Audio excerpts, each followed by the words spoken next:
Good evening. Welcome to Northbeat. I'm Megan Roberts in Edmonton. Firefighters in Yellowknife are keeping the flames at bay for now, but that doesn't mean the city is ready or able to welcome back its residents.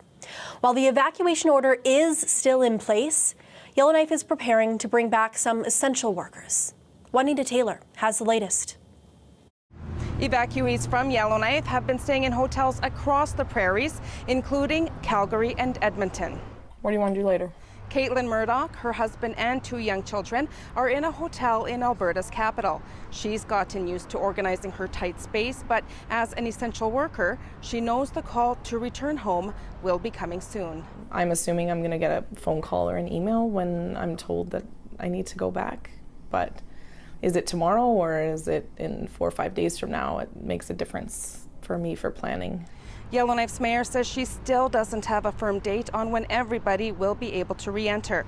The city has to prepare, first by getting the essential service personnel back into Yellowknife, and then getting everything back up and running.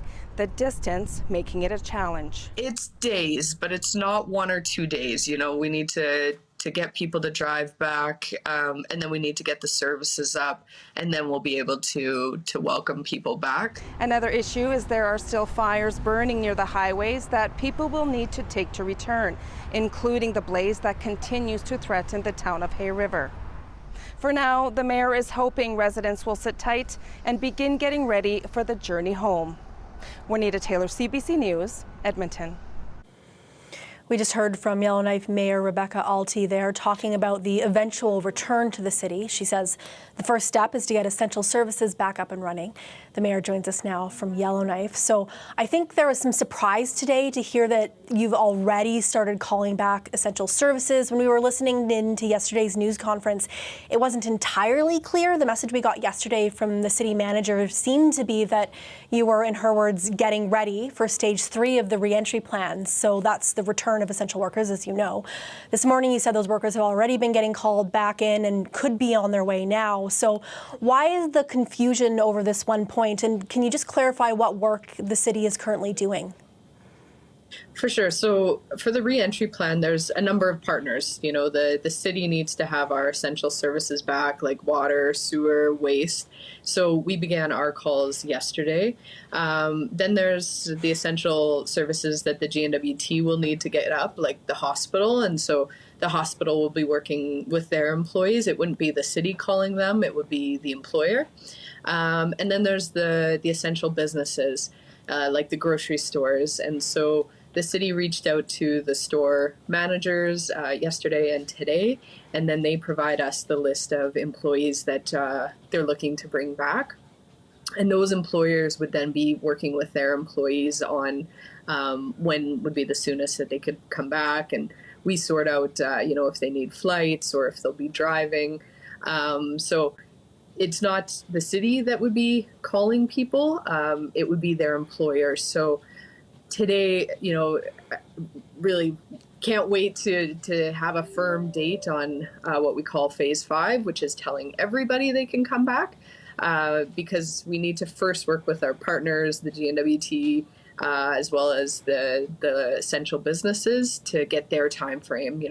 How long will it take to get the hospital up and running? And then we can announce by this date the evacuation order is going to be lifted and everybody can come back. So that's where today and over the coming days, folks will hear from their employer if they are an essential worker looking to come back to set up those critical services. Yeah, I'm just curious, if there's so many partners and so many different organizations and businesses at play here, how do you as a city keep track all of that, make sure people are getting where they need to go, while also building that timeline for getting essential services back up? We have a great emergency operations team here on the ground, both the city as well as the territorial government. And so we do have a working group that's working through these logistics. We also have the support of a great team. They're called the Canada Task Force 2 team, and they are subject matter experts. They dominantly come from the Alberta region in emergency emergency preparedness, so they have experience with Fort McMurray's fire, Slave Lake's fire, the Calgary floods. So this isn't their first rodeo. They're providing a lot of good advice to us as well as to the GNWT. So it's a lot of planning, a lot of spreadsheets, a lot of meetings. You know, we're still doing 12+ hour days just to get all this in the works. Okay, and then once people actually start getting back into the city, the essential workers, once those services start to kind of get ready to open again, can you give a time frame, like a broad time frame for how long before you'll be able to tell people that the city is then ready? How long does it take to prepare a city of this size for its residents to come back? Yeah, and that's what we're working with our partners on today. So, you know, for example, what it takes for the city's water and sewer crews to get up is different than what it takes for, say, the hospital to get up and running basic services. So that's where we're working with our partners that have been deemed essential, so that we've got an idea of how long will it take you to get operational. So once we have that, then we can announce the date that everybody can return. So hoping to get that date finalized shortly and then released to the public.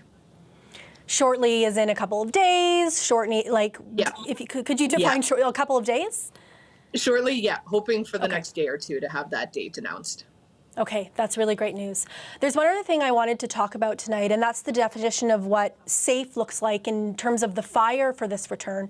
Yesterday, we seemed to get the message that it would be safe once the fire is under control. Of course, right now it's classified as being held, but then we heard from Mike Westwick that this fire can't be controlled. So I'm just wondering what the working definition is of safe right now, because under control is, you know, a specific firefighting term.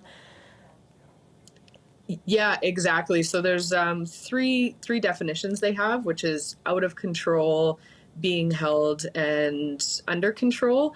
And under control would take a while. You know, that would be by winter, it would be under control. So that's where the being held means that they have enough resources and suppression that they feel that the fire won't go beyond its current boundary. So that's where it's being held right now. Coupled with the defense systems that have been put in place. So, example, the fire break that the city has, plus the fire break that the GNWT and the fire retardant line that the GNWT has. You take a look at all of that together to determine whether we can now move to the re-entry phase. But just to be clear, the re-entry phase may happen while the fire is still being held. We don't have to wait for that reclassification of the fire as under control in a firefighting term. Exactly. Yeah. Because if we waited till it was under control, we'd be looking at November. So that's where is it going to stay? Is it still manageable for the firefighters? And so they have enough resources to keep it within its boundaries. That's the being held. Okay. Just wanted to clear up that point. Thank you so much for your time today, Mayor. Not a problem. Thank you. That's Yellowknife Mayor Rebecca Alty in Yellowknife. The NWT government is asking its employees to consider temporarily taking on work to support evacuees.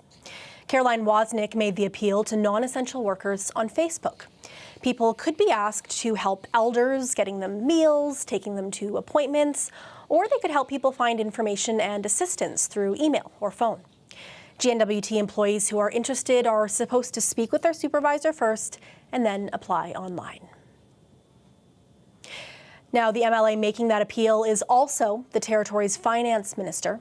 Caroline Wozniak says this year's fire season is pushing the NWT's budget to its absolute max. As you heard yesterday on our show, the NWT Legislative Assembly held a special meeting to approve more money for firefighting efforts. MLAs agreed to spend another $75 million on wildfires. Now that and all the other emergency spending this year will all but erase the GNWT's projected surplus of $178 million. Here's more from Wozniak. Our typical annual budget for fire suppression is around $21.8 million. This year, at this point, and our fire season can last into October. Last year, it certainly did last into October. At this point, we're expecting to hit somewhere around $97 million, possibly up to about $100 million. This summer season, we've seen almost 70% of our population at one point or another under evacuation. providing emergency services, and it's really just emergency services. It's basic accommodations, it's basic food. But even just to do that, we could well be at another $50 million before it's all said and done. So, if the sum total of all of what's happening here is sitting $150 million for us as a small territory, that is a huge proportion of our typical budget. Our annual budget's about $2 billion. So it's a huge proportion of what we would normally receive.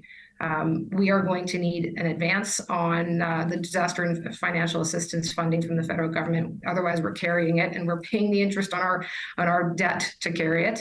And we're going to need to really then look also at the future. What do we need to do in future years to prevent these kinds of impacts, to mitigate these impacts, to have resilient communities, resilient businesses. So there's immediate needs and there's longer term needs. We've had conversations with our federal counterparts. They are receptive, but receptive is one thing. We're going to need to actually see what the dollar figures are that come back and what those dollar figures are both today and tomorrow. When the evacuation order for Yellowknife came down, Betchacon flung open its doors. It's one of many communities to help evacuees, and it's doing so just a month after its own evacuation. Along the way, though, it has been dealing with some challenges, including getting supplies. Taylor Holmes has that story. In late July, Betchaco's 2,000 residents were told to leave as a wildfire approached from the east. That's the same fire that forced the evacuation of the Yellowknife area this month. And Betchaco has been taking in people from Yellowknife, Detta, Dilo, and beyond. Melissa Henderson has been watching all this from the northern store. She says there's been an influx of people. I would say we might have twice as many people as usual here, and a lot of people don't have any supplies because they were evacuated, so it's been very busy. Henderson says their store is currently well stocked, and they've been able to accommodate all the new people in town. That's because goods originally intended for Hay River and other evacuated centers are being sent to Betchaco instead, and the northern store made several large orders of its own. But the flow of goods isn't constant, and there's a lot of uncertainty. Highways have been closing on and off, delaying trucks from bringing in new stock. Clecho Grand Chief Jackson Lafferty says that's one of his concerns. He says Betchaco is one of many communities that depend on Yellowknife for goods, healthcare, and travel, and all that's been disrupted. He says he feels Clecho communities were abandoned by the government in the midst of the evacuations. And when the evacuation happened, we were excluded. We were abandoned. We're still living in Ray, Betchaco, Frank Channel, Edzo, Wati, Gameti, and Wapiti. We still need groceries. We still need medical attention, charter flights, and so forth. Lafferty says Betchaco has enough groceries and supplies right now for everyone, but that could change if evacuations linger. For CBC North, I'm Taylor Holmes in Calgary. Even though there is some concern about what will happen in the future, those on the receiving end of Betchacon's hospitality say they've been blown away by the support. There's a tiny group of evacuees hunkering down at the new Cleachon Park on Highway 3. It's not officially up and running yet, but when the evacuation hit, the Cleachon government opened the gate, and that's not all. It's been showering the evacuees with all kinds of goodies, making their stay as comfortable as possible. Today I went in town to have a shower, and I had some lady message me from Edzo saying that her brother had these ribs and everything. I just took them back. I'm about to look at this. This is amazing. A bunch of other buddies of mine from work decided to come out here and camp, so I loaded up my camper, grabbed as much groceries as I could at the co-op and the grocery store before I left, and just packed it all away and left town. When we got here, we found this nice spot, and we've just been here ever since. It's been great here. It's quiet. We had a lot of people here earlier. A lot of people just moved on. The community of Betchaco and Edzo have just been awesome to us. It's just, I mean, the food, the outpouring support that they're giving us is incredible. The big thing is the amount of people that have come here each day with groceries and water and propane and everything. It's been really overwhelming. They offer us showers at their house and to do their laundry at their house. And today I got to go do my laundry and had a shower, and I feel great. After a week in dirty clothes and no shower, yeah, it's very nice. They're just so kind to us. They bring food, joy, all kind of stuff. Chocolate bar. Oh yeah. All right, this is the best part. It's very awesome. It's like I'm part of them now. Firefighters from across the world have stepped up to help Canada in this extraordinary wildfire season. In fact, there are crews from New Zealand helping out on the Hay River fire. The constant demand for firefighting resources has been a story itself this summer, highlighting the need for more trained firefighters. And that training is happening in Dawson City right now. Yukon First Nations Wildfire is holding its Beat the Heat program. It's a 10-day annual program that teaches people the technical and hands-on skills that they need to be a wildland firefighter. And as Chris McIntyre found out, the participants may have signed up to learn about fire management, but it's the life lessons that have some seeing it through. It's a very welcoming industry in the sense that we're always looking for people and we're always trying to find ways to, bring out the best in people. It's an early start to the day, but the 25 Beat the Heat students have suited up and are ready to go.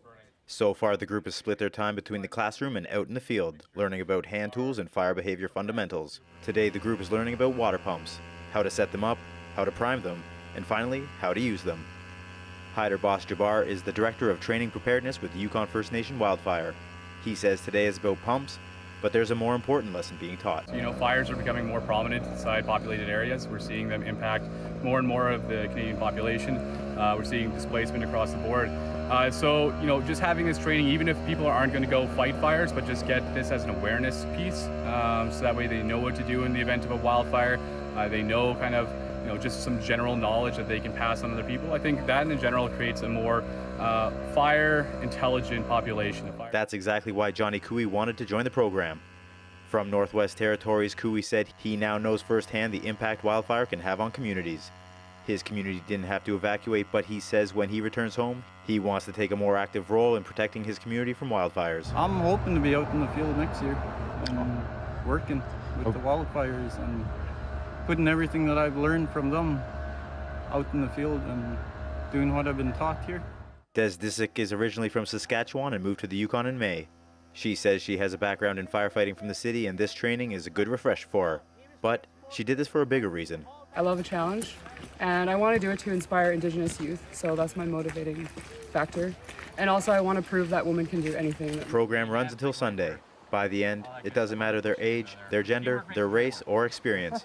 All 25 strangers who enter the program say they're leaving as family. Chris McIntyre, CBC News, Dawson City. Turning back now to the Northwest Territories, where footage is starting to emerge of a flare-up on that wildfire burning along Highway 3 between Yellowknife and Betchicon. Now, yesterday it was classified as being held. That is still the case right now, despite the new smoke plume that's visible from Yellowknife. Luke Carroll joins us now to provide some context. He's working out of our Calgary station tonight. Luke, what can you tell us? Yeah, so like you said, there's been a flare-up. NWT fire officials confirmed that. The big takeaway here is it doesn't sound like it's any of real concern. Frank McKay, who's a fire information officer, he posted a video of it and talked about how it is reflective of how dependent we are on the weather. Obviously, really hot, dry conditions caused this fire that was pretty dormant to, again, flare up. But the winds are blowing in a favorable direction, blowing kind of the smoke in on itself. It's not presenting bigger risks to Yellowknife. It's not moving any closer, according to NWT fire officials, from the last I've heard. And again, it's still being classified as held. But again, it's what he said in his video, Frank McKay, was that it shows why the city isn't ready to have residents back there, that this can still happen at any point, Megan. Okay, that's really important context. Thank you so much, Luke. That's Luke Carroll in Calgary tonight. In Nunavut, the education minister says the government is investigating a former Saku school teacher.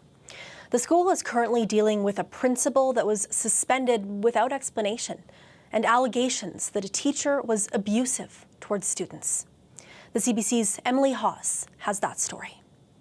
I mean, it's always hard to hear that there are any issues in a school, and we're working with the right proper channels to make sure that things are taken care of in the way that they're supposed to. Education Minister Pamela Gross is encouraging students to return to class, but it seems her work may be cut out for her. On August 22nd, fewer than half of Saku School students attended class, according to her department. That's only 113 of 294 kids. The low attendance rate comes in the wake of a principal who was suspended without explanation, and a teacher who is accused of abusive conduct, including stopping students from speaking in Inuktitut and being physically violent towards them, according to incident reports obtained by CBC News.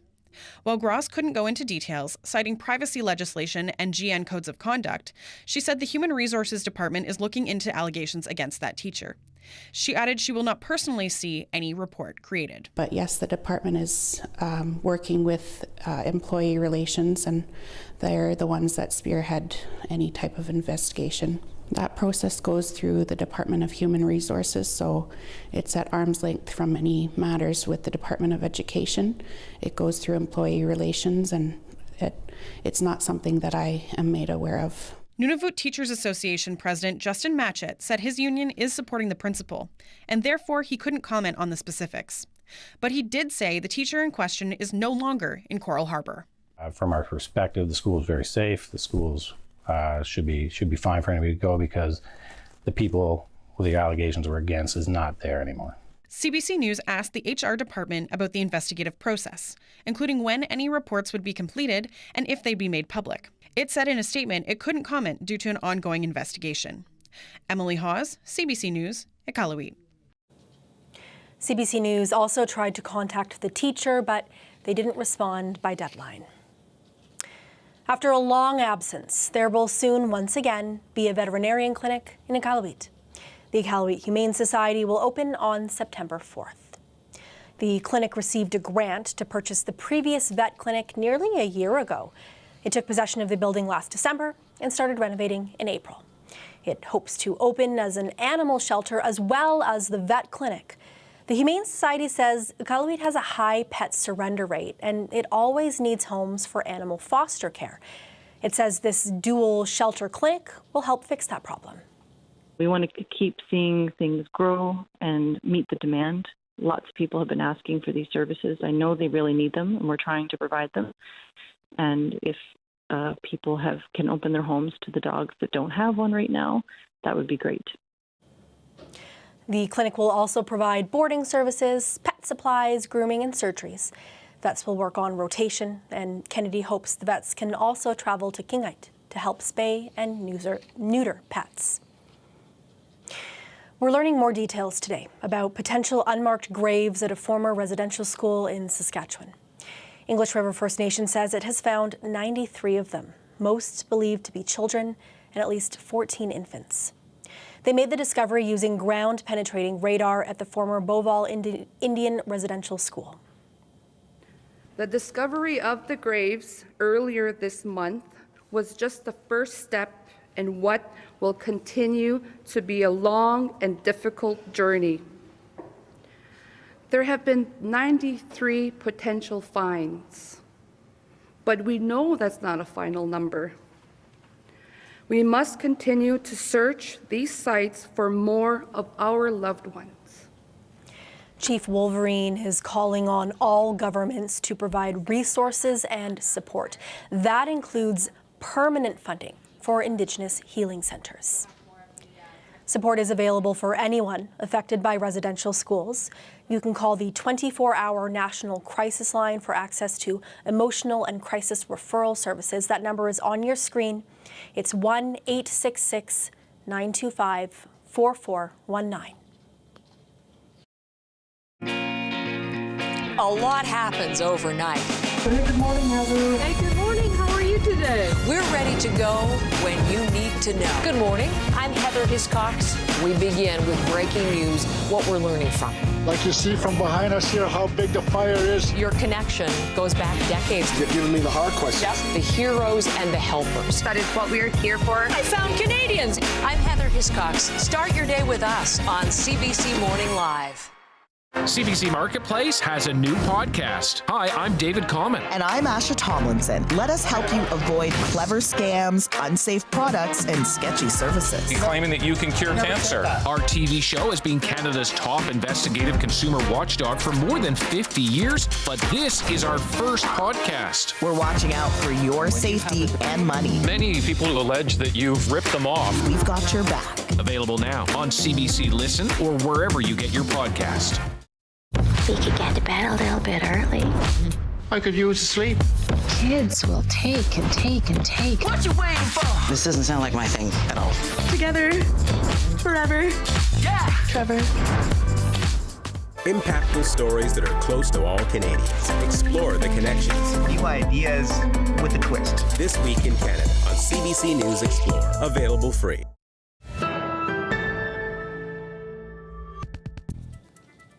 You might remember a story we brought you earlier this summer about an Irish paddler who had a run-in with a black bear on the Yukon River.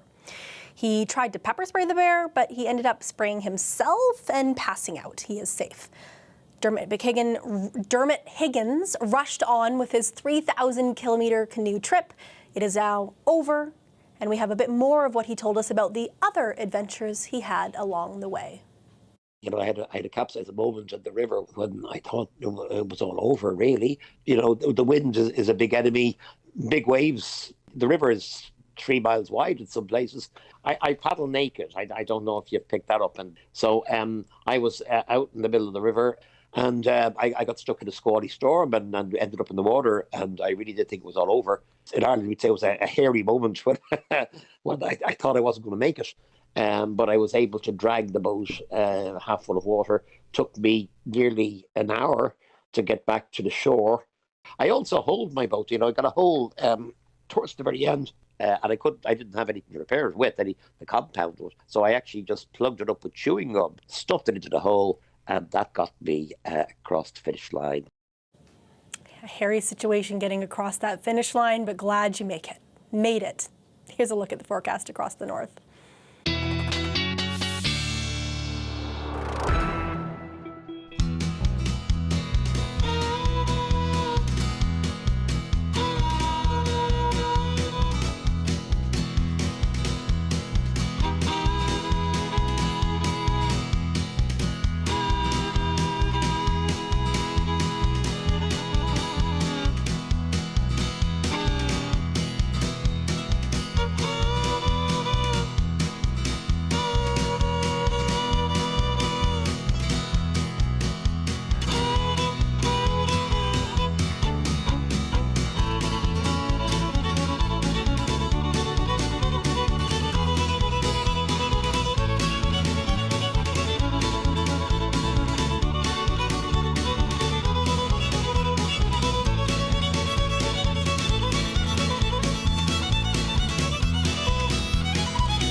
And that is Northbeat for tonight. We end the show with a reminder of where you can find us if you're an NWT evacuee in the South.